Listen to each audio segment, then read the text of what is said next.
ये आकाशवाणी रायपुर है। प्रादेशिक समाचार बुलेटिन के साथ मैं शुभ्रा भट्टाचार्य।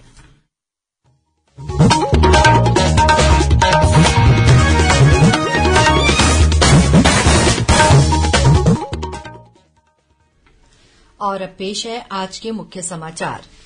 केंद्रीय मंत्रिमंडल ने खरीफ फसल के लिए न्यूनतम समर्थन मूल्य को मंजूरी दी। धान के समर्थन मूल्य में 100 रुपए की वृद्धि की गई। मुख्यमंत्री ने कहा कि समर्थन मूल्य में बढ़ोतरी के बाद इस वर्ष प्रोत्साहन राशि मिलाकर छत्तीसगढ़ के किसानों को प्रति क्विंटल 2,640 रुपए मिलेगा।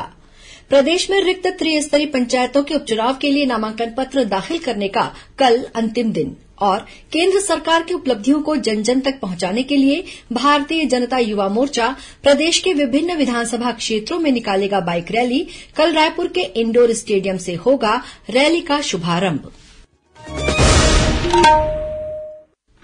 अब समाचार विस्तार से। केंद्रीय मंत्रिमंडल ने आज खरीफ फसल 2022-23 के लिए न्यूनतम समर्थन मूल्य को मंजूरी दे दी है। केंद्रीय सूचना और प्रसारण मंत्री अनुराग सिंह ठाकुर ने नई दिल्ली में बताया कि स्वीकृत दरें उत्पादन के अखिल भारतीय औसत लागत से कम 1.5 गुना अधिक हैं। उन्होंने बताया कि धान के समर्थन मूल्य में 100 रुपए की वृद्धि की गई है। अब सामान्य धान का समर्थन मूल्य 2,040 रुपए और धान ग्रेड ए 2,060 रुपए प्रति क्विंटल हो गया है। वहीं मक्का के समर्थन मूल्य में 92 रुपए, अरहर, उड़द और मूंगफली में 300 रुपए तथा सोयाबीन के समर्थन मूल्य में 350 रुपए की वृद्धि की गई है। इसके अलावा तिल के लिए न्यूनतम समर्थन मूल्य 530 रुपए, मूंग के लिए 480 और सूरजमुखी के बीज का 385 रुपए प्रति क्विंटल रखा गया है। ये दरें पिछले वर्ष की तुलना में अधिकतम हैं। इधर भारतीय जनता पार्टी के प्रदेश अध्यक्ष विष्णुदेव साय ने छत्तीसगढ़ की मुख्य फसल धान के समर्थन मूल्य में 100 रुपए की वृद्धि करने के लिए प्रधानमंत्री नरेंद्र मोदी के प्रति आभार व्यक्त किया है। श्री साय ने कहा है कि केंद्र की भाजपा सरकार किसानों के हित में काम कर रही है।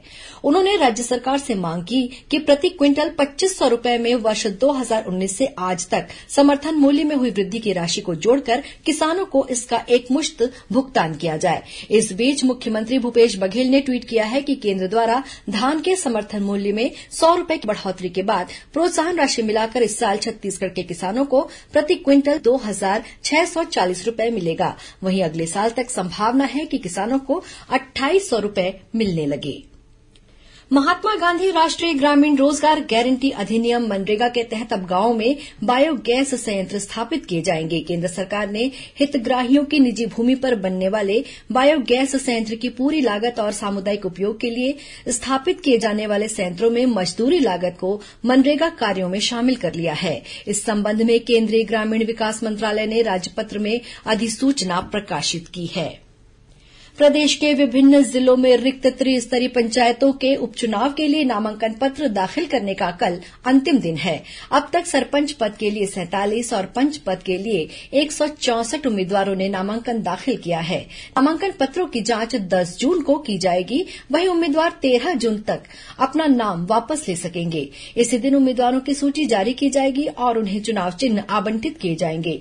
जरूरत पड़ने पर 28 जून को सुबह 7 बजे से मतदान और 29 जून को मतगणना कराई जाएगी। वहीं परिणामों की घोषणा 30 जून को की जाएगी। त्रिस्तरीय पंचायतों के निर्वाचन गैर दलीय आधार पर होंगे। मतदान मतपत्र द्वारा कराया जाएगा। गौरतलब है कि प्रदेश के 28 जिलों में त्रिस्तरीय पंचायत उपचुनाव के तहत जनपद सदस्य के 6, सरपंच के 108 और पंच के 631 रिक्त पदों के लिए नामांकन दाखिले की प्रक्रिया जारी है। इस बीच राज्य निर्वाचन आयोग द्वारा त्रिस्तरीय पंचायत उपचुनाव संचालन के लिए सभी जिलों में नियुक्त सामान्य प्रेक्षकों को प्रशिक्षण दिया गया। राज्य निर्वाचन आयुक्त ठाकुर रामसिंह ने प्रेक्षकों से कहा कि वे स्वतंत्र, निष्पक्ष और शांतिपूर्ण चुनाव संपन्न कराने में अपनी जिम्मेदारी निभाएं। प्रधानमंत्री नरेंद्र मोदी के नेतृत्व में केंद्र की एनडीए सरकार के कार्यकाल के बीते 8 वर्षों की उपलब्धियों को जन जन तक पहुंचाने के लिए भारतीय जनता युवा मोर्चा कल से प्रदेश के सभी विधानसभा क्षेत्रों में बाइक रैली निकालेगा। इस बाइक रैली का शुभारंभ कल शाम रायपुर के इंडोर स्टेडियम से होगा। इस अवसर पर पूर्व मंत्री और विधायक बृजमोहन अग्रवाल, भारतीय जनता युवा मोर्चा के प्रदेश प्रभारी आलोक डंगस और मोर्चा के प्रदेश अध्यक्ष अमित साहू भी उपस्थित रहेंगे। भाजयुमो द्वारा केंद्र सरकार की उपलब्धियों को लोगों तक पहुंचाने के लिए प्रदेश में मंडल स्तर पर प्रभात फेरी भी निकाली जा रही है। इसके साथ ही युवा प्रतिभाओं को सम्मानित और प्रोत्साहित करने के लिए राज्य के विभिन्न जिलों में कार्यक्रमों का आयोजन किया जा रहा है। प्रधानमंत्री नरेंद्र मोदी के नेतृत्व में केंद्र सरकार के 8 वर्ष पूरा होने के उपलक्ष्य में मुंगेली जिले के भाजपा कार्यालय में आज सम्मान समारोह का आयोजन किया गया। इस दौरान लोक गायन, साहित्य और पर्यावरण के क्षेत्र में उत्कृष्ट कार्य करने वाले युवाओं का सम्मान किया गया। कार्यक्रम में बिलासपुर सांसद अरुण साव और विधायक पुन्नूलाल मोहिले सहित बड़ी संख्या में गणमान्य नागरिक शामिल हुए। कार्यक्रम को संबोधित करते हुए श्री साव ने कहा कि प्रधानमंत्री नरेंद्र मोदी के नेतृत्व में भाजपा सरकार ने अपनी महत्वपूर्ण भूमिका निभाई है। देश में सुशासन के साथ गरीब कल्याण के लिए भी अनेक कार्य किए गए हैं। खिलाड़ियों और युवाओं में जोश भरने के साथ सभी वर्गों के विकास के लिए कार्य किया जा रहा है। प्रादेशिक समाचार आप आकाशवाणी रायपुर से सुन रहे हैं। छत्तीसगढ़ की खबरों से है आपका वास्ता और खबरों की विश्वसनीयता से है हमारा वास्ता। आकाशवाणी समाचार रायपुर के प्रादेशिक समाचार बुलेटिन के साथ ही हमारे समसामयिक कार्यक्रम आप रेडियो के अलावा अपने मोबाइल पर भी सुन सकते हैं। आकाशवाणी समाचार फेसबुक, ट्विटर और यूट्यूब पर भी उपलब्ध है। हमारा Facebook page Chhattisgarh news on AIR, Twitter handle CGAIR news और हमारा यूट्यूब चैनल है छत्तीसगढ़ AIR न्यूज। तो अब रेडियो के साथ ही आपके मोबाइल के जरिए भी पहुंच रहे हैं आप तक। छत्तीसगढ़ की हर खबर के लिए सुनते रहिए आकाशवाणी समाचार। और अब आगे बढ़ते हैं बाकी के समाचारों की ओर। मनरेगा कर्मियों ने बीते 66 दिनों से जारी अपने आंदोलन को स्थगित कर दिया है। आबकारी मंत्री कवासी लखमा आज हड़ताली कर्मचारियों से मिलने धरना स्थल गए थे। मंत्री द्वारा दिए गए आश्वासन के बाद मनरेगा कर्मियों ने 3 माह के लिए अपने आंदोलन को स्थगित कर दिया। गौरतलब है कि ये कर्मचारी अपनी 2 सूत्रीय मांगों को लेकर हड़ताल कर रहे थे। प्रदेश में खरीफ फसलों की बुआई से पहले फसलों को पशुओं से बचाने के लिए इस वर्ष भी रोका छेका कार्यक्रम का आयोजन किया जाएगा। इस संबंध में कृषि उत्पादन आयुक्त ने कलेक्टरों और जिला पंचायत के मुख्य कार्यपालन अधिकारियों को निर्देश जारी कर दिए हैं। जारी आदेश में कहा गया है कि रोका छेका कार्यक्रम के बारे में 20 जून तक ग्राम स्तर पर बैठकें आयोजित कर गौठानों में पशुओं को रखने का उचित प्रबंध किया जाए। इस दौरान फसलों को पशुओं से बचाने गांव में मुनादी भी कराई जाए। रेलवे द्वारा रेलवे भर्ती बोर्ड परीक्षा के लिए विभिन्न शहरों से गुजरने वाली ट्रेनों में अतिरिक्त कोच की व्यवस्था की गई है। रेलवे भर्ती बोर्ड की ओर से स्नातक और पूर्व स्नातक पदों के लिए द्वितीय चरण कंप्यूटर आधारित परीक्षा 12 से 17 जून तक आयोजित की जाएगी। छत्तीसगढ़ के रायपुर, दुर्ग और भिलाई शहर में बनाए गए 6 परीक्षा केन्द्रों में 28,680 उम्मीदवार शामिल होंगे।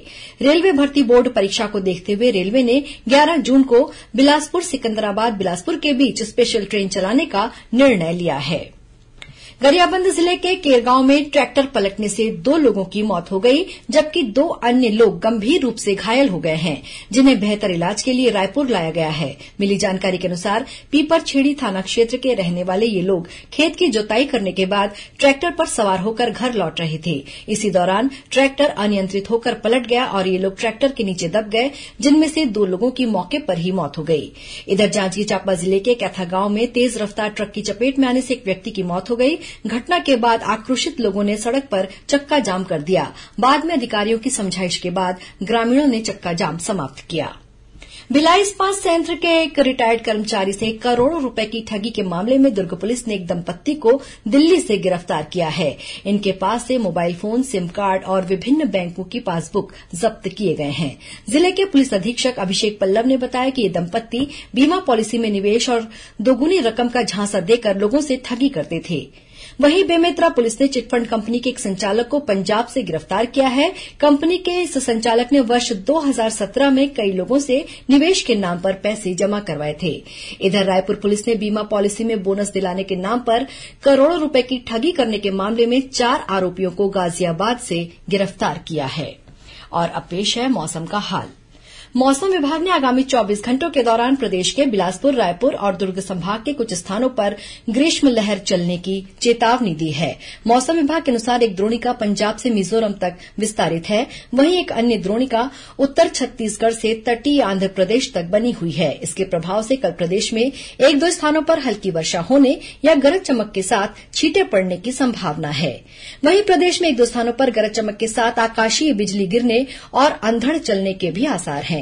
आज प्रदेश में अधिकतम तापमान 46.6 डिग्री सेल्सियस मुंगेली जिले में दर्ज किया गया, वहीं रायपुर में 44.6 और दुर्ग में 45.6 डिग्री सेल्सियस तापमान दर्ज किया गया है। और अब कुछ खबरें संक्षेप में। केंद्र सरकार के राष्ट्रीय सांख्यिकी मंत्रालय के क्षेत्रीय कार्यालय द्वारा सामाजिक आर्थिक सर्वेक्षण का 3 दिवसीय राज्य स्तरीय प्रशिक्षण कार्यक्रम कल से रायपुर में आयोजित किया जाएगा। राज्यपाल अनुसुईया उइके ने स्वतंत्रता संग्राम सेनानी बिरसा मुंडा के बलिदान दिवस पर उन्हें नमन किया है। जांजगीर चांपा जिले के अकलतरा में बहुजन समाज पार्टी द्वारा कार्यकर्ता सम्मेलन का आयोजन किया गया। अंबिकापुर में जनजातीय सुरक्षा मंच के बैनर तले सैकड़ों आदिवासियों ने रैली निकाली। उन्होंने मांग की है कि राज्य सरकार अनुच्छेद 242 में संशोधन करके ऐसे आदिवासियों का आरक्षण समाप्त करे जिन्होंने अपना धर्म परिवर्तन कर लिया है। कबीरधाम जिले में आंगनबाड़ी कार्यकर्ताओं ने नियमितीकरण, वेतन वृद्धि सहित अपनी 6 सूत्रीय मांगों को लेकर धरना प्रदर्शन किया। कांकेर जिले के तुए गहन क्षेत्र में पिछले 3 दिनों से 12 हाथियों का दल विचरण कर रहा है, जिससे ग्रामीणों में दहशत है। वन विभाग की टीम ने ग्रामीणों को हाथियों से सतर्क रहने की समझाइश दी है। और कोरिया जिले के गुरु घासीदास राष्ट्रीय उद्यान में एक बाघ की मौत के मामले में वन विभाग की टीम ने 4 आरोपियों को रामगढ़ रेंज स्थित सलगवा खुर्द से गिरफ्तार किया है।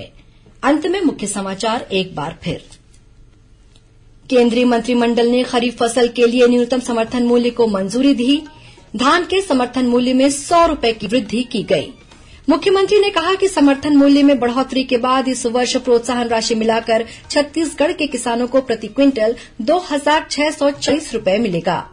प्रदेश में रिक्त त्रिस्तरीय पंचायतों के उपचुनाव के लिए नामांकन पत्र दाखिल करने का कल अंतिम दिन। और केंद्र सरकार की उपलब्धियों को जन जन तक पहुंचाने के लिए भारतीय जनता युवा मोर्चा प्रदेश के विभिन्न विधानसभा क्षेत्रों में निकालेगा बाइक रैली।